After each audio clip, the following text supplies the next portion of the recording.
quand les Ivoiriens sont en train de gémir de douleur parce qu'on pétine leurs droits et consorts, et que le député que je suis, on dit ta mission là, c'est de vérifier que les droits des gens sont respectés par l'État.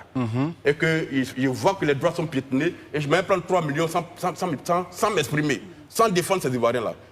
Je suis à quel niveau de ma fonction? Je suis en trahison de ma fonction. Donc moi, je ne juge pas les collègues.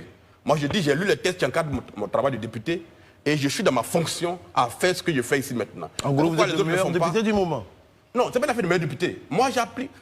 Peut-être qu'à leur décharge, moi, je suis indépendant. Moi, avant de venir ici, je n'ai pas appelé le président de mon parti pour lui demander son accord. Voilà la différence. Un député du RAD ne peut pas venir ici sans l'accord de quelqu'un. PDCI, c'est pareil. PPAC, c'est pareil. Moi, je n'ai pas cette obligation-là. Et donc, j'ai la liberté d'appliquer toute ma fonction. Je ne dis pas que je suis le meilleur, je dis j'applique les textes qui encadrent ma fonction. Est-ce que quelque part, tout à l'heure, à vous entendre, vous nous avez donné le salaire du député, c'est ça?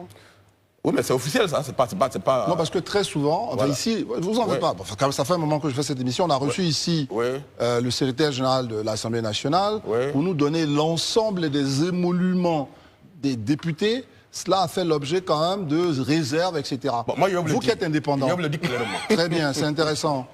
C'est de l'argent public, en fait. On est d'accord, mais moi je partage. Il n'y a pas de réserve dessus. Bien sûr. Un député en Côte d'Ivoire, selon qu'il a occupé un poste dans une commission comme vice-président ou bien président de commission, ou bien qui est au premier niveau comme moi, Saleh Temoko, à la fin du mois, les Ivoiriens nous font un virement. Je ne parle pas des Ivoiriens. On est d'accord. C'est eux qui payent. Les Ivoiriens nous font un virement de 3 52 000 francs. Très bien. Net d'impôts. D'accord? Oui, c'est les députés. Net d'impôts. Oui. Non, on paye les impôts, mais quand on a fini de prendre tout ça, il reste encore 3 millions. Il reste 3 millions. Ensuite, le député, il a un passeport diplomatique. Ce n'est pas rien. Il a une assurance. Il a des exonérations aussi, il faut qu'on en oui, parle. non, j'arrive. Il a une assurance 100%. Maladie. Il a une exonération fiscale pour acheter une voiture.